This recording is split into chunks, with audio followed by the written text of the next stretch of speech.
ఆదిలాబాద్ జిల్లా బోధ్ మండల కేంద్రంలోని బాలికల ప్రాథమిక పాఠశాలలో ఓ వ్యక్తి కత్తితో హల్చల్ చేశాడు. మధ్యాహ్నం భోజనం వండే కార్మికురాలి భర్త తమకు రావాల్సిన డబ్బులు ఇవ్వాలంటూ పాఠశాలలో కత్తి చేతి పట్టుకుని వీరంగం సృష్టించాడు. తన భార్యకు ఆరోగ్యం బాలేనందున వేరే వారిని పెట్టి వంట చేయిస్తున్నామని, బియ్యం ఒకటే వాళ్ళు ఇస్తున్నారని, మిగతా ఉప్పుతో కలిపి 9 రకాల వస్తువులు తెచ్చి వంటలు చేస్తున్నామని, ఎన్నిసార్లు డబ్బులు అడిగినా ఇవ్వటం లేదంటూ ప్రధానోపాధ్యాయులపై అతను ఆగ్రహం వ్యక్తం చేశాడు.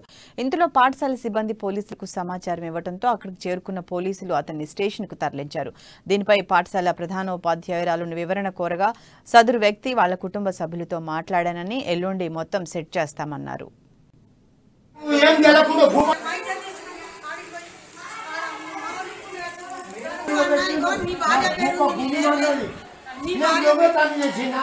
మా పప్పు మాది, కారం మాది, ఉప్పు మాది, అన్ని మాది, అలా ఉత్త బియ్యం. అయితే మాకు 20,000 ఇచ్చేదాకా పనిని ఇయ్యలే. ఇప్పుడు మాకు అది ఏమో కన్నడ బ్యాంక్ అట, కన్నడ బ్యాంక్ 5,000 అరే ఈడ పని ఇస్తామంటే వాళ్ళకి ఇచ్చిన షేకు అడుగు.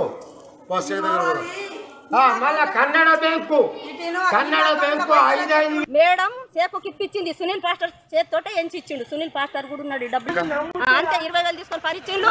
మా కొడుకు కొత్త గంజలు తెచ్చిండు, సిలిండర్ పొయ్యి తెచ్చిండు, అవన్నీ తెచ్చిండు. నా కొడుకు ఇప్పుడు ప్రాబ్లంలో ఉన్నారు. వాళ్ళు నెలకు జీతం ఇచ్చి చేపించారు. ఇప్పుడు వీళ్ళేం ప్లాన్ చేసిందంటే ఇక ఆయన ఎట్లా మంచిగా లేడు, ఇక ఆయన ఎట్లా నచ్చలేదని వేరే కలగ పెట్టేసింది అయిపోయాయి సార్.